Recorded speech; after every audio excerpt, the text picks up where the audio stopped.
Good afternoon.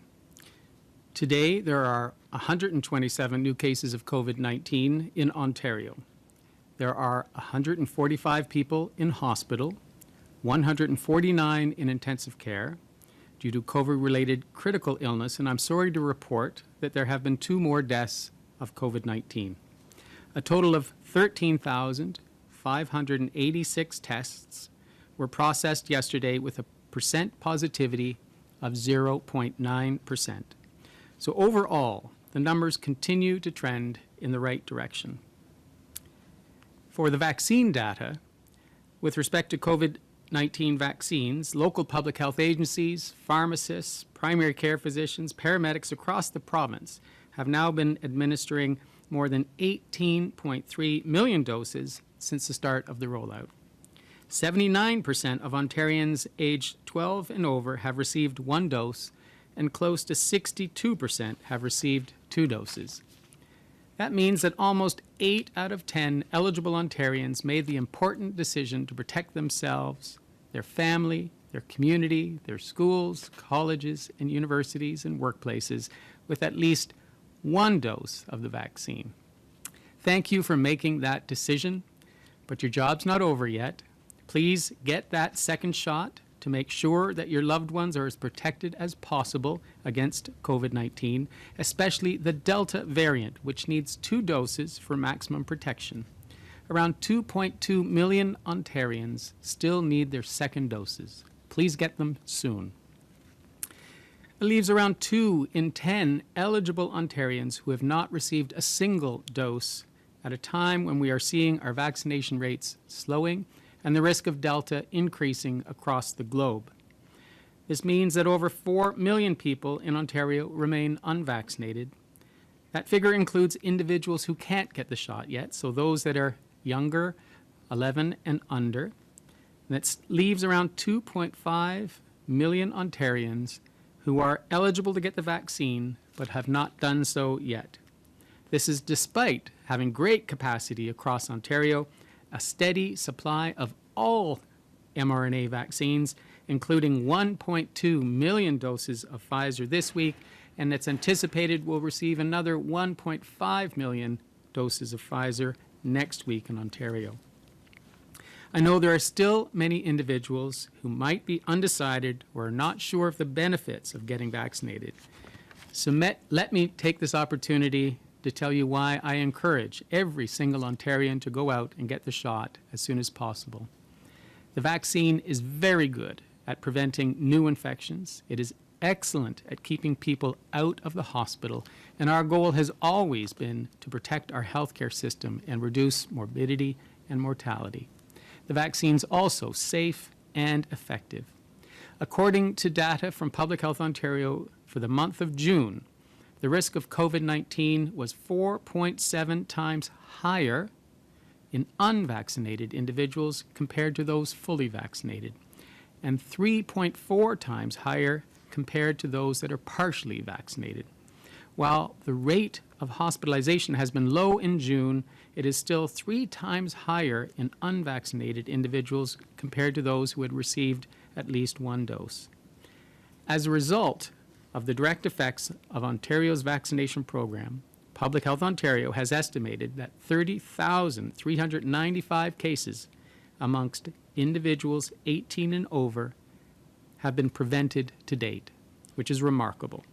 A further 2,463 hospitalizations or deaths have been prevented amongst individuals 70 years of age and older. The benefits are clear that getting vaccinated means you're less likely to get infected or suffer the severe outcomes of COVID-19. Because no vaccine is 100% protective, if you do get infected, you are still less likely to get really sick if you're vaccinated.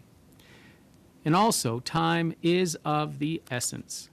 There are only 6 weeks to go before September, when school is set to resume and the cooler weather will begin driving us indoors. We'll be in closed spaces with closer faces in crowded spaces.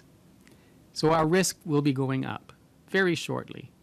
For those who are not vaccinated and may have a chronic illness or who are older, you need that 6 weeks to build immunity. You need your first injection, wait 28 days, get your second injection, and then your immunity builds around 2 weeks after that. So if you look at the timing, if you get immunized now, starting, you'll be protected for when we anticipate a rise in cases in September. To our younger Ontarians, it's not long now before you head back to school, college, or university. We want that return to the classroom to be safe. We want you to have and be able to participate in social activities and sports. And as a result, we ask you to get immunized as well. A key measure in our move out of Step 3 on the reopening of Ontario are our vaccination rates. We aim to reach 80% of Ontarians with 1 dose and 75% with 2 doses of a vaccine. It's disconcerting to me to see the impact that the Delta variant has had in the southern United States and in the unvaccinated populations in the UK. And any potential surge in cases in Ontario will most likely be in those that are unvaccinated or partially vaccinated. We have time to avoid that reality. So please consider getting your shot now.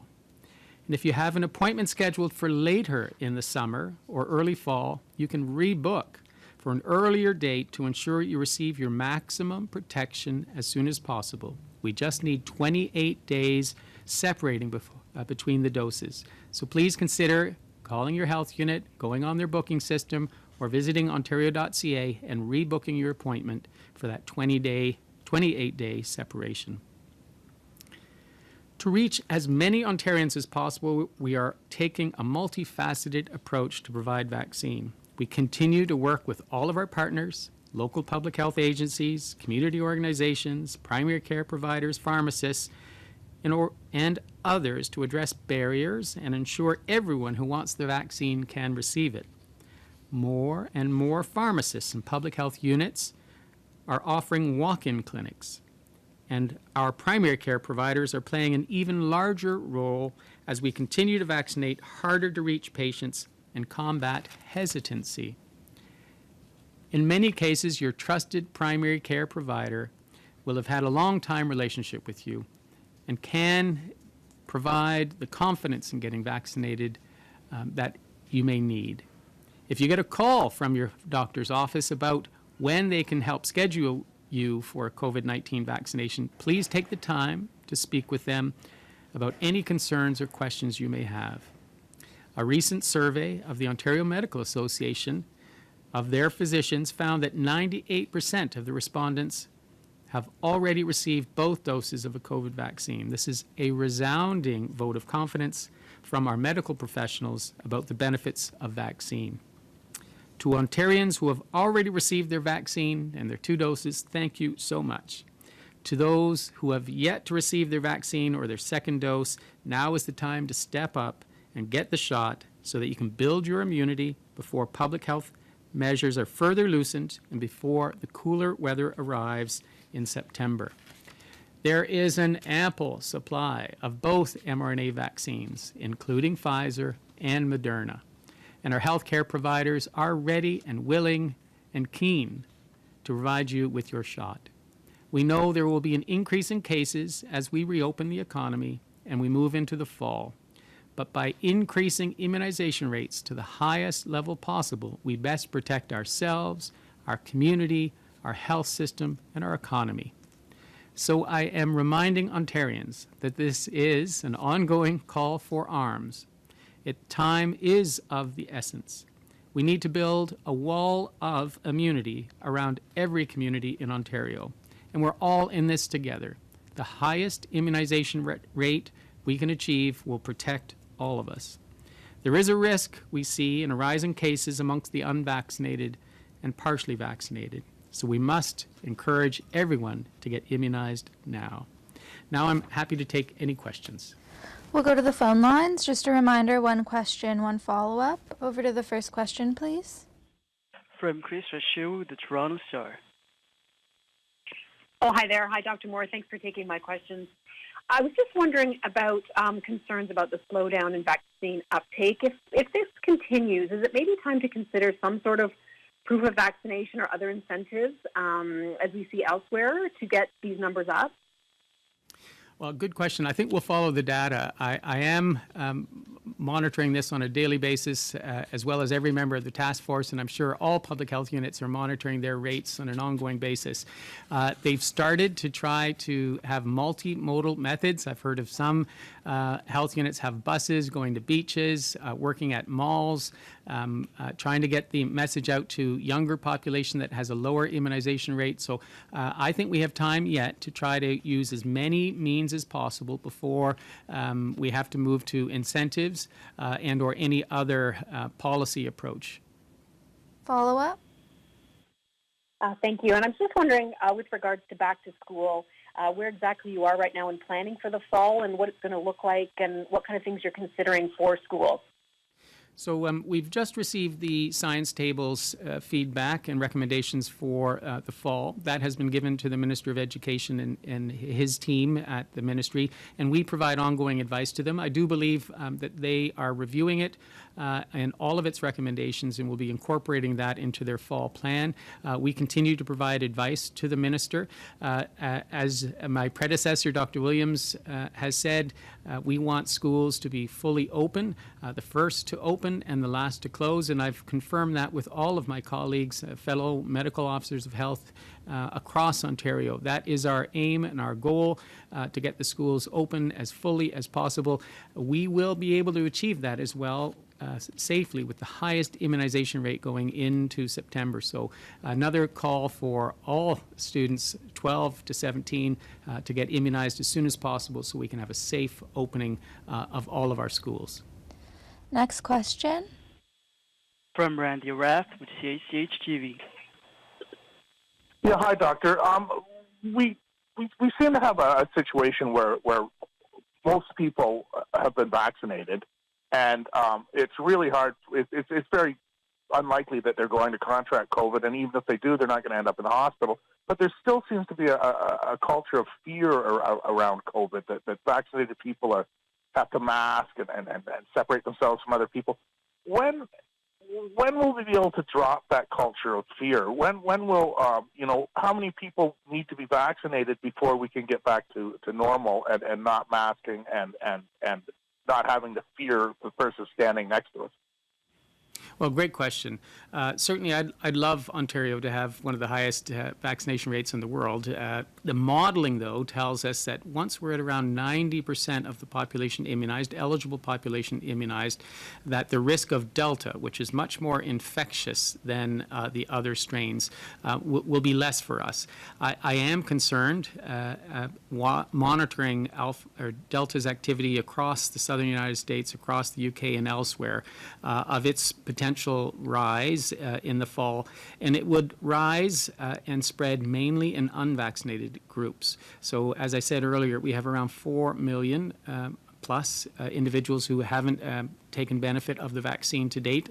1.5 million at least can't get vaccinated because of their age.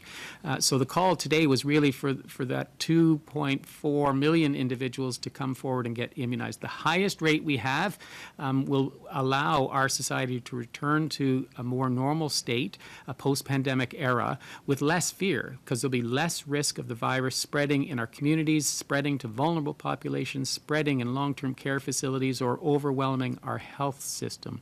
So to me, the way we combat fear is by having the best level of protection and prevention of COVID-19 in our communities, and then people will see that the virus just can't spread when we have high immunization rates. It can't interfere with our children returning to school or colleges or universities or in our workplace, and won't cause harm in our hospital system by backing up our intensive care units. So to me, as a public health physician, it's all about prevention, prevention, prevention. We can either get immunized or we have to continue to fight outbreaks in our community amongst mostly now going to be unvaccinated or vulnerable populations. My preference 100 times in a row will always be to have the maximum immunization rate so that we can get our society back to as normal as can be and reduce the fear of this virus. Follow up?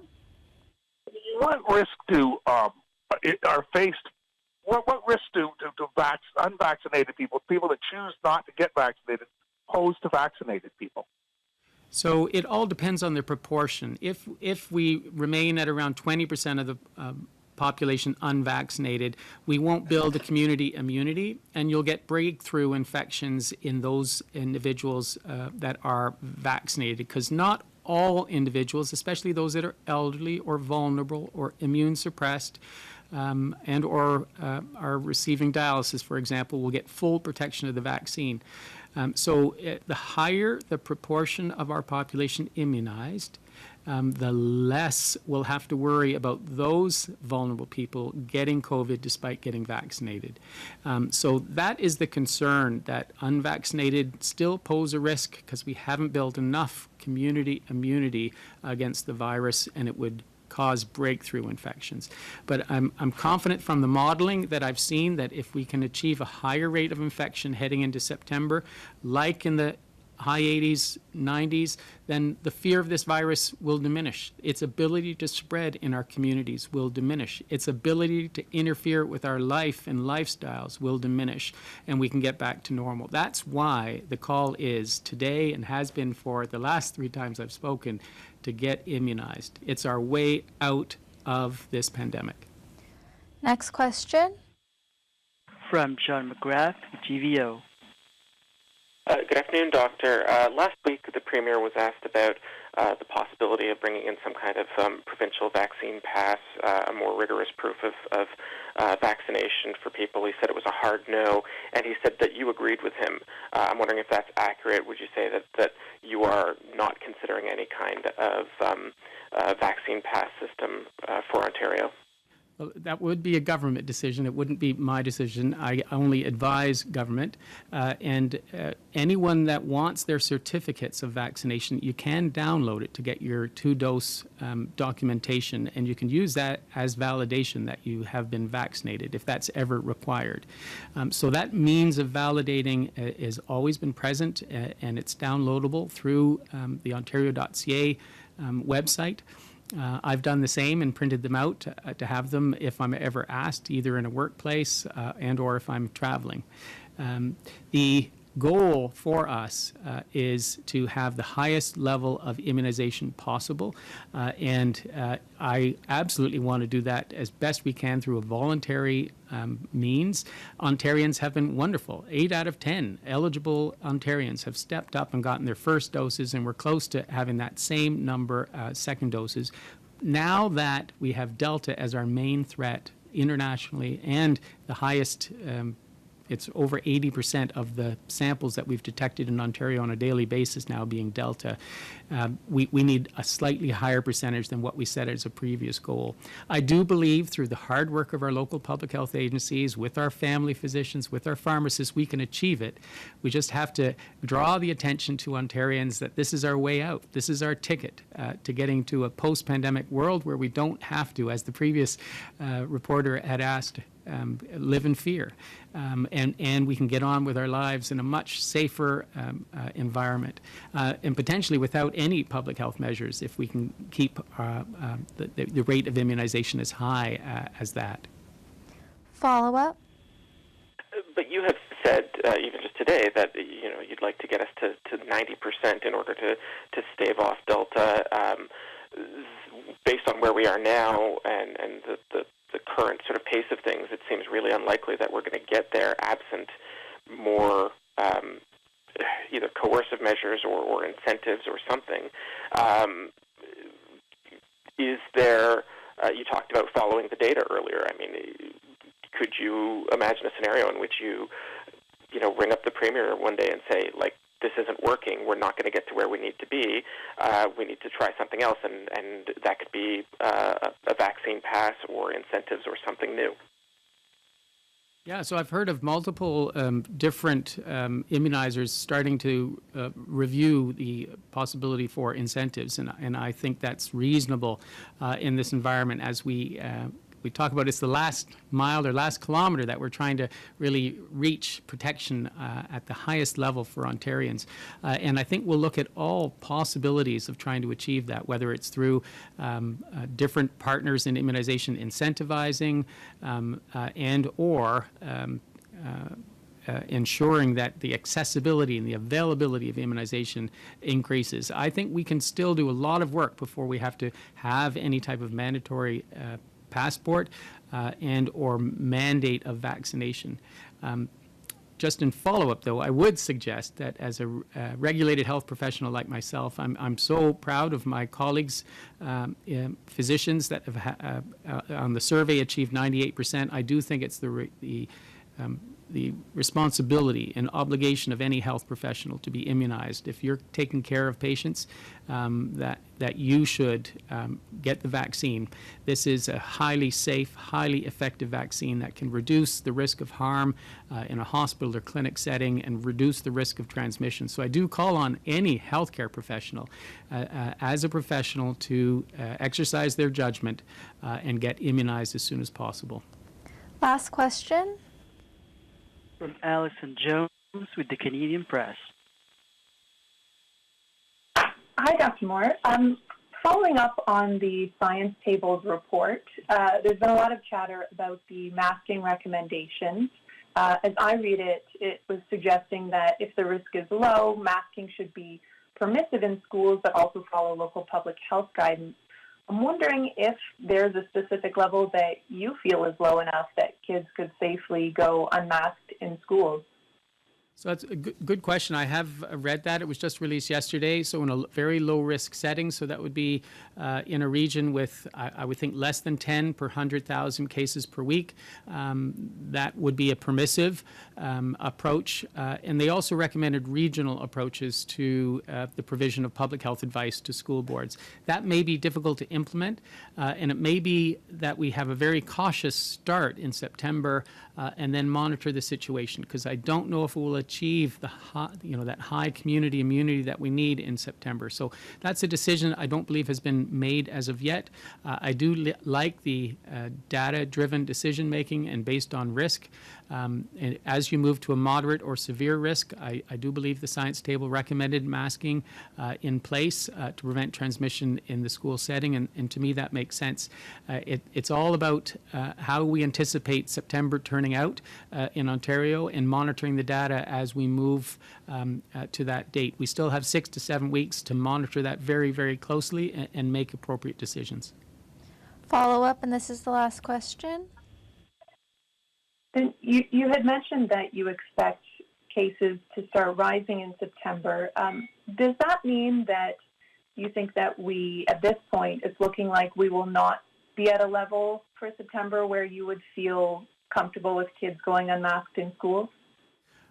I would follow the data. I do like a regional approach that the science table has provided because we've seen across Ontario that the rates of illness can be quite variable, and that Delta can suddenly surge like it has in Grey Bruce and Waterloo or Porcupine and North Bay and then percolate in those communities. So in those communities, I would probably be, if I was the medical officer of health, advising that masks be worn if school was to return and Delta it persists in those communities, because it can spread so quickly from one person to 6 to 36, etc. Very aggressive transmission. So I think we'll make a data-driven decision-making. We'll follow the rates of illness across Ontario. We're meeting with the medical officers of health from across Ontario to understand what data they'll have at their fingertips to be able to make these decisions, and we're certainly going to be working very closely with the Ministry of Education and their team for the fall opening. Thanks, everyone.